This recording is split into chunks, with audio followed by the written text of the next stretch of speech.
Hello, it's Susie again, and we're going to continue with The Lion, the Witch, and the Wardrobe. And when we left off last, the children had met the great lion Aslan, and he had shown Peter the castle in the distance where he would one day be king.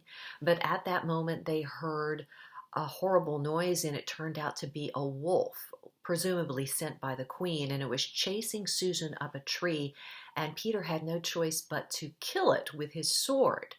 But Aslan saw another wolf running away, and he thought that that would be going back towards the queen, so he sent his creatures to follow it because they could possibly get to the queen, which is where Edmund would be, and they could rescue him. And just in time, because she was about to kill Edmund, they saved him, and the queen and the dwarf escaped by the queen's magic. She turned herself into a boulder and a tree stump for the dwarf. And so at that point, Edmund was brought back. They were happy. He apologized. The children made up with him. And the queen sent a messenger to talk to Aslan because she wanted to let him know, and she did come and speak to him, that according to the deep magic that was installed in Narnia by the great emperor long ago, any traitor was to be given to her and she could kill it. And Aslan said, let's talk about this. And he pulled her aside, and everyone was afraid for Edmund. And he came back and said she had agreed to not take Edmund. But she said, don't break your promise. And we don't know what that promise was that Aslan made. So let's continue now with chapter 14, The Triumph of the Witch. As soon as the witch had gone, Aslan said, we must move from this place at once. It will be wanted for other purposes. We shall encamp tonight at the fords of Baruna. Of course, everyone was dying to ask him how he had arranged matters with the witch, but his face was stern, and everyone's ears were still ringing with the sound of his roar, and so nobody dared. After a meal, which was taken in the open air on the hilltop, for the sun had gotten very strong by now and dried the grass, they were busy for a while, taking the pavilion down and packing things up.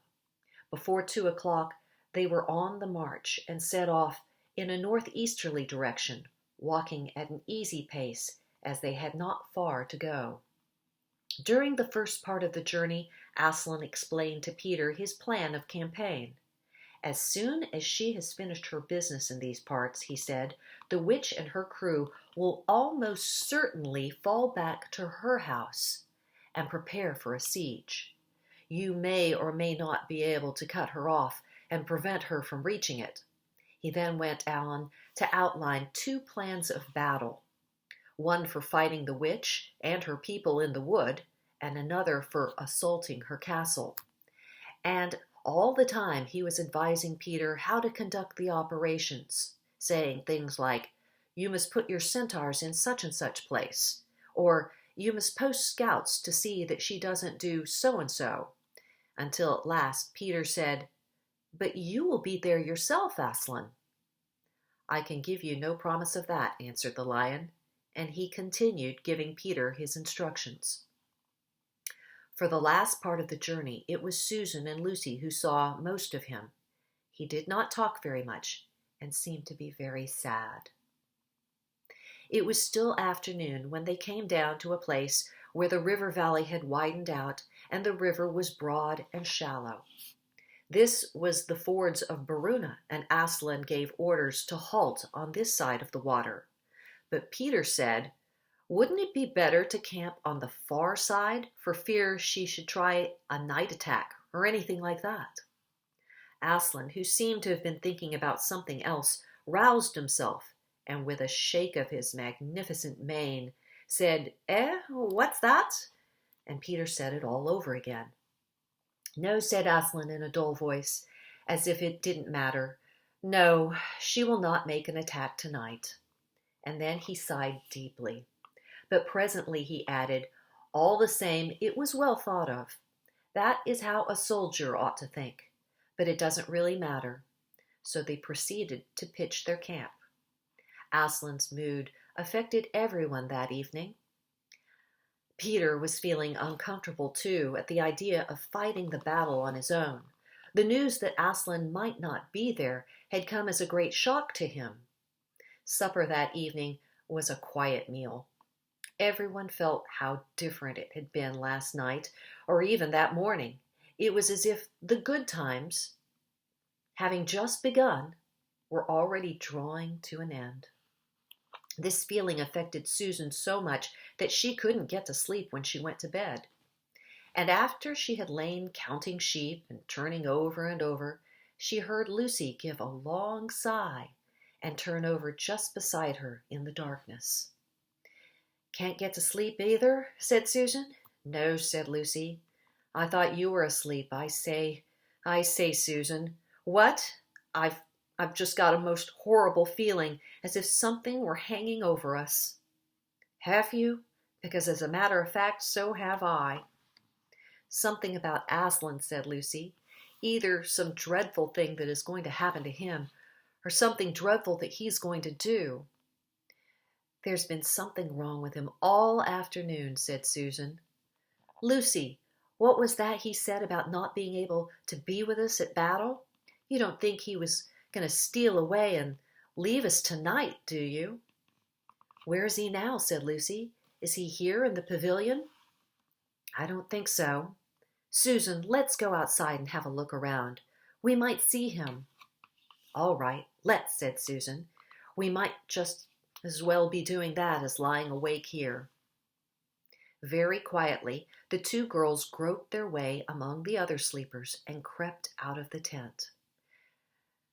The moonlight was bright, and everything was quite still, except for the noise of the river chattering over the stones. Then Susan suddenly caught Lucy's arm and said, "Look!" On the far side of the campground, just where the trees began, they saw the lion slowly walking away from them into the wood. Without a word, they both followed him. He led them up the steep slope out of the river valley and then slightly to the right, apparently by the very same route which they had used that afternoon in coming from the hill of the stone table. On and on he led them, into dark shadows and out into pale moonlight, getting their feet wet with heavy dew. He looked somehow different from the Aslan they knew. His tail and his head hung low, and he walked slowly as if he were very, very tired. Then, when they were crossing a wide open place where there were no shadows for them to hide in, he stopped and looked around. It was no good trying to run away, so they came toward him. When they were closer, he said, "Oh, children, children, why are you following me?" "We couldn't sleep," said Lucy, and then felt sure that she needn't say any more, and that Aslan knew all that they had been thinking. "Please, may we come with you wherever you're going?" asked Susan. "Well," said Aslan, and seemed to be thinking. Then he said, "I should be glad of company. Yes, I should be glad of company tonight. You may come if you promise to stop when I tell you, and after that, leave me to go on alone." "Oh, thank you, and we will," said the two girls. Forward they went again, and one of the girls walked on each side of the lion. But how slowly he walked, and his great royal head drooped so that his nose nearly touched the grass. Presently he stumbled and gave a low moan. "Aslan, dear Aslan," said Lucy, "what is wrong? Can't you tell us?" "Are you ill, dear Aslan?" asked Susan. "No," said Aslan. "I am sad and lonely. Lay your hands on my mane so that I can feel you are there, and let us walk like that." And so the girls did what they would never have dared to do without his permission, but what they had longed to do ever since they first saw him, buried their cold hands in the beautiful sea of fur and stroked it, and, so doing, walked with him. And presently they saw that they were going with him up the slope of the hill on which the stone table stood. Then they went at the side where the trees came furthest up. And when they got to that last tree, it was one that had some bushes about it, Aslan stopped and said, "Oh, children, children, here you must stop, and whatever happens, do not let yourself be seen. Farewell." And both girls cried bitterly, though they hardly knew why, and clung to the lion and kissed his mane and his nose and his paws and his great sad eyes. Then he turned from them and walked out onto the top of the hill, and Lucy and Susan, crouching in the bushes, looked after him, and this is what they saw. A great crowd of people were standing all round the stone table, and though the moon was shining, many of them carried torches, which burned with evil-looking red flames and black smoke. But such people, ogres with monstrous teeth, and wolves, and bull-headed men, spirits of evil trees and poisonous plants, and other creatures whom I won't describe because if I did, the grown-ups would probably not let you read this book. Cruels and hags and incubuses, wraiths, horrors, efreets, sprites, orkneys, wusses, and ettins. In fact, here were all those who were on the witch's side and whom the wolf had summoned at her command. And right in the middle, standing by the table, was the witch herself. A howl and a gibber of dismay went up from the creatures when they first saw the great lion pacing toward them, and for a moment even the witch herself seemed to be struck with fear. Then she recovered herself and gave a wild, fierce laugh. "The fool!" she cried. "The fool has come! Bind him fast!" Lucy and Susan held their breaths, waiting for Aslan's roar and his spring upon his enemies. But it never came. 4 hags, grinning and leering, yet also, at first, hanging back and half afraid of what they had to do, had approached him. "Bind him, I say," repeated the witch. The hags made a dart at him and shrieked with triumph when they found that he made no resistance at all. Then others, evil dwarfs and apes, rushed in to help them, and between them they rolled the huge lion over on his back and tied all his 4 paws together, shouting and cheering as if they had done something brave, though, had the lion chosen, one of those paws could have been the death of them all. But he made no noise, even when the enemies, straining and tugging, pulled the cord so tight they had cut into his flesh. Then they began to drag him toward the stone table. "Stop," said the witch. "Let him first be shaved." Another roar of mean laughter went up from her followers as an ogre with a pair of shears came forward and squatted down by Aslan's head. Snip, snip, snip went the shears, and masses of curling gold began to fall to the ground. Then the ogre stood back, and the children, watching from their hiding place, could see the face of Aslan looking all small and different without its mane. The enemies also saw the difference. "Why, he's only a great cat after all," cried one. "Is that what we were afraid of?" said another. And they surged round Aslan, jeering at him, saying things like, "Puss, puss, poor pussy," and "How many mice have you caught today, cat?" and "Would you like a saucer of milk, pussums?" "Oh, how can they?" said Lucy, tears streaming down her cheeks. The brutes, the brutes! For now that the first shock was over, the shorn face of Aslan looked to her braver and more beautiful and more patient than ever.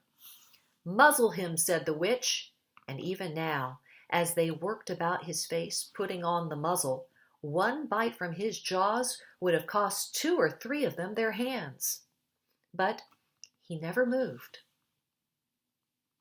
and this seemed to enrage all that rabble. Every one was at him now. Those who had been afraid to come near him even after he was bound began to find their courage, and for a few minutes the two girls could not even see him, so thickly was he surrounded by the whole crowd of creatures, kicking him, hitting him, spitting on him, jeering at him. At last the rabble had had enough of this. They began to drag the bound and muzzled lion to the stone table, some pulling and some pushing. He was so huge that even when they got him there, it took all their efforts to hoist him onto the surface of it. Then there was more tying and tightening of cords. The cowards, sobbed Susan. Are they still afraid of him even now? When once Aslan had been tied, and tied so that he was really a mass of cords, on the flat stone a hush fell on the crowd. 4 hags, holding 4 torches, stood at the corners of the table. The witch bared her arms as she had bared them the previous night, when it had been Edmund instead of Aslan. Then she began to whet her knife. It looked to the children, when the gleam of the torchlight fell on it, as if the knife were made of stone and not steel, and it was of a strange and evil shape. At last she drew near. She stood by Aslan's head. Her face was working and twitching with passion, but his looked up at the sky, still quiet, neither angry nor afraid, but a little sad. Then, just before she gave the blow, she stooped down and said in a quivering voice, "And now who has won? Fool, did you think that by all this you would save the human traitor? Now I will kill you instead of him, as our pact was so, and so the deep magic will be appeased. But when you are dead, what will prevent me from killing him as well? And who will take him out of my hand then? Understand that you have given me Narnia forever, and you have lost your own life, and you have not saved his. In that knowledge, despair and die." The children did not see the actual moment of the killing. They couldn't bear to look, and had covered their eyes. Chapter 15. Deeper Magic from Before the Dawn of Time. While the 2 girls still crouched in the bushes with their hands over their faces, they heard the voice of the witch calling out, "Now follow me all, and we will set about what remains of this war.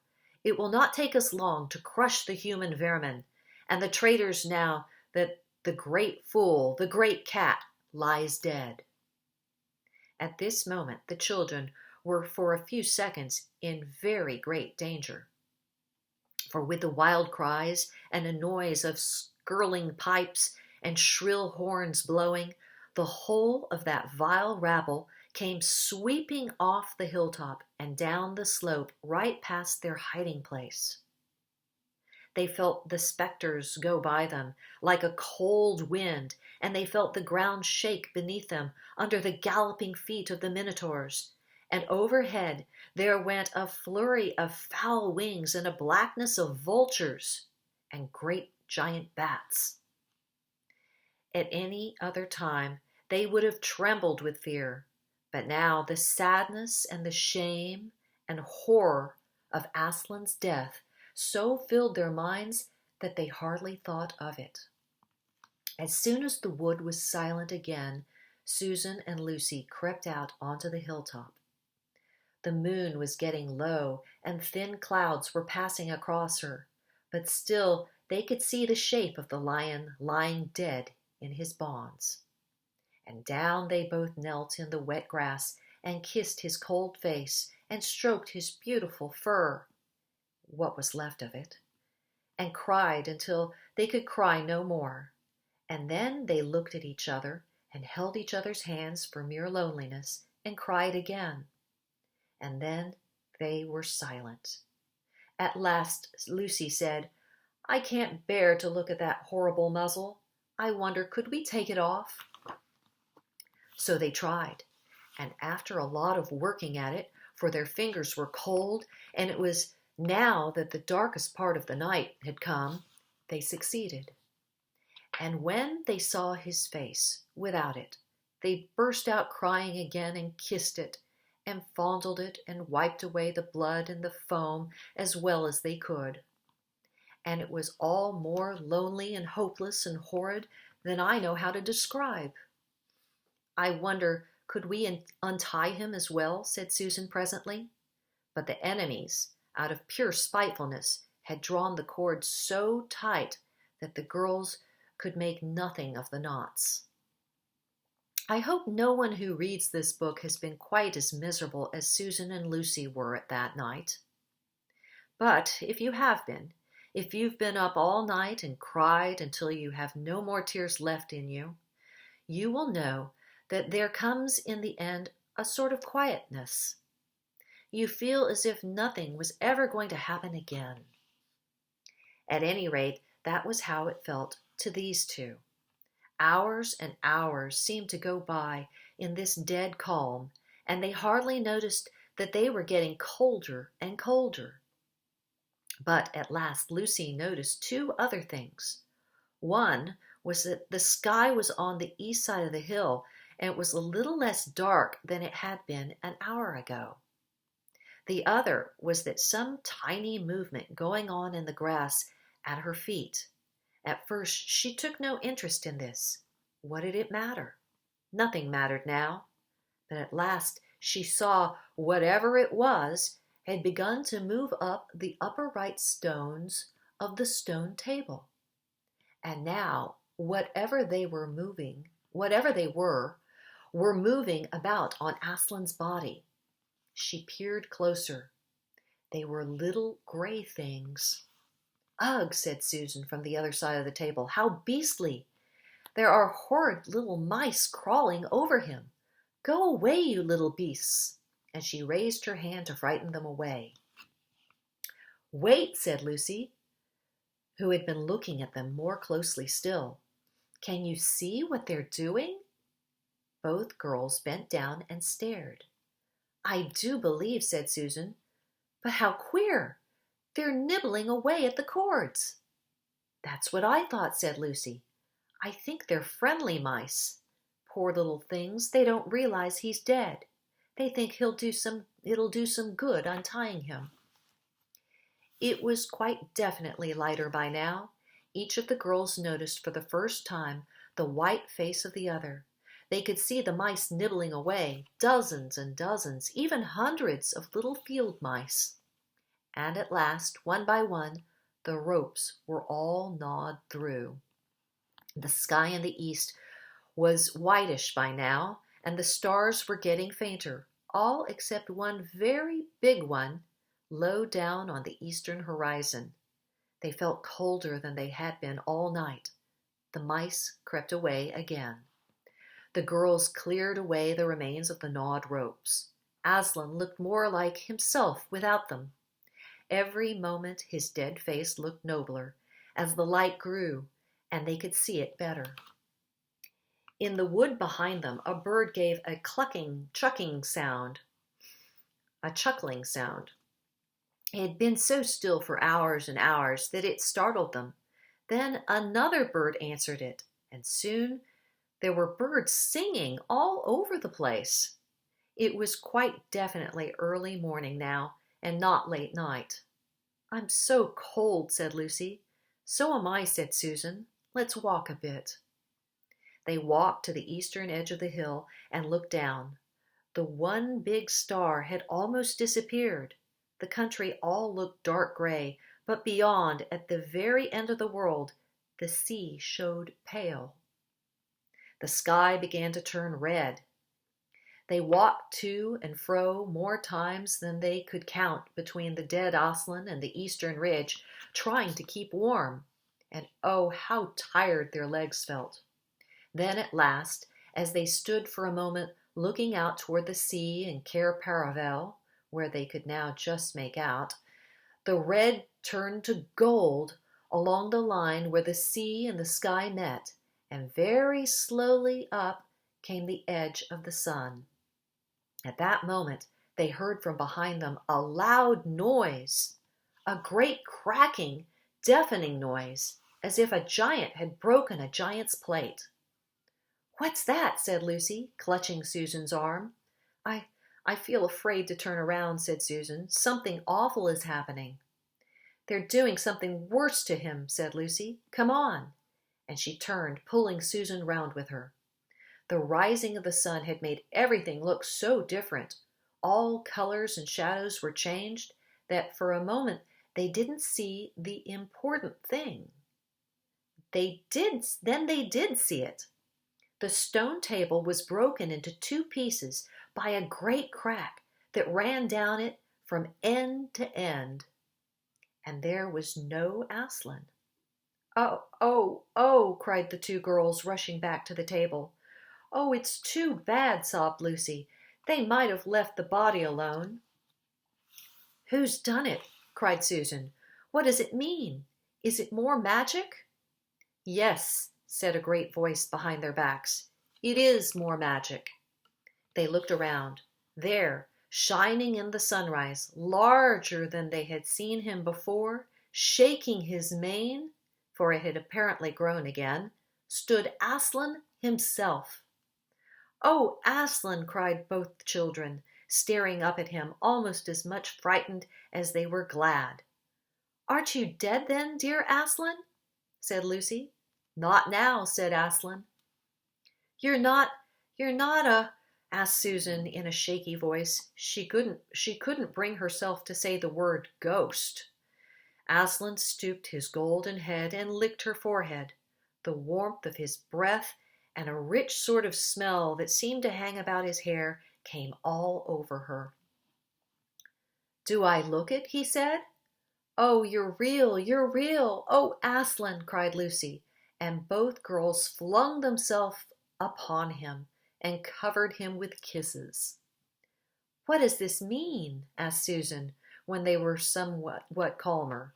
"It means," said Aslan, "that though the witch knew the deep magic, there is a magic deeper still, which she did not know. Her knowledge goes back only to the dawn of time. But if she could have looked a little further back into the stillness and the darkness before time dawned, she would have read there a different incantation.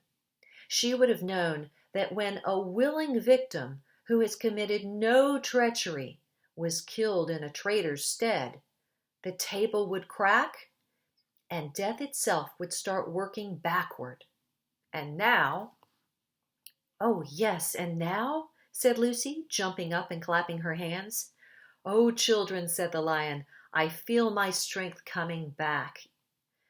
Oh, children, catch me if you can."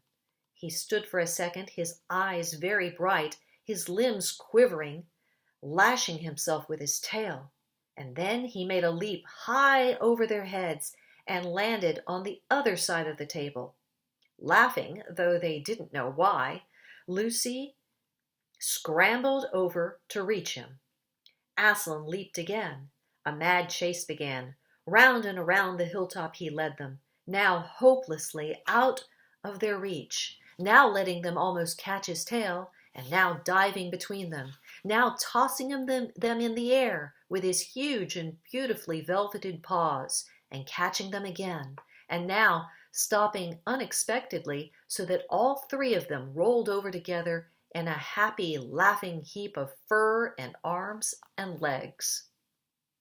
It was such a romp as no one has ever had except in Narnia, and whether it was more like playing with a thunderstorm or playing with a kitten, Lucy could never make up her mind.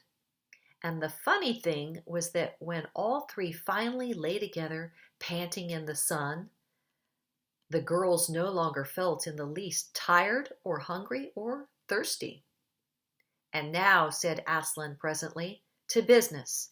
I feel I am going to roar. You had better put your fingers in your ears." And they did. And Aslan stood up, and when he opened his mouth to roar, his face became so terrible that they did not dare look at it. and they saw all the trees in front of him bend before the blast of his roaring, as grass bends in a meadow before the wind. Then he said, "We have a long journey to go. You must ride on me." And he crouched down, and the children climbed onto his warm golden back, and Susan sat first, holding on tightly to his mane, and Lucy sat behind, holding tightly to Susan. And with a great heave he rose underneath them, and then shot off faster than any horse could go, downhill and into the thick of the forest. That ride was perhaps the most wonderful thing that happened to them in Narnia. Have you ever had a gallop on a horse? Think of that, and then take away the heavy noise of the hoofs and the jingle of the bits, and imagine instead the almost noiseless padding of the great paws. And then imagine, instead of the black or gray or chestnut back of the horse, the soft roughness of golden fur, and the mane flying back in the wind. And then imagine you are going about twice as fast as the fastest racehorse. But this is a mount that doesn't need to be guided and never grows tired. He rushes on and on, never missing his footing, never hesitating, threading his way with perfect skill between tree trunks, jumping over bush and briar and the smaller streams, wading the larger, swimming the largest of all. And you are riding not on a road, nor in a park, nor even on the downs, but right across Narnia. In spring, down solemn avenues of beech and across sunny glades of oak, through wild orchards of snow-white cherry trees, past roaring waterfalls and mossy rocks and echoing caverns, up windy slopes alight with gorse bushes, and across the shoulders of heathery mountains, and along giddy ridges, and down, down, down again, into wild valleys and out into acres of blue flowers. It was nearly midday when they found themselves looking down a steep hillside at a castle, a little toy castle it looked from where they stood, which seemed to be all pointed towers. But the lion was rushing down at a speed that it grew larger every moment, and before they had even time to ask themselves what it was, they were already on level with it. And now it no longer looked like a toy castle, but rose frowning in front of them. No face looked over the battlements, and the gates were fast shut, and Aslan, not at all slacking his pace, rushed straight as a bullet toward it. "The witch's home," he cried. "Now, children, hold tight." Next moment, the whole world seemed to turn upside down, and the children felt as if they had left their insides behind them. For the lion had gathered himself together for a greater leap than he had ever yet made, and jumped, or you may call it flying rather than jumping, right over the castle wall.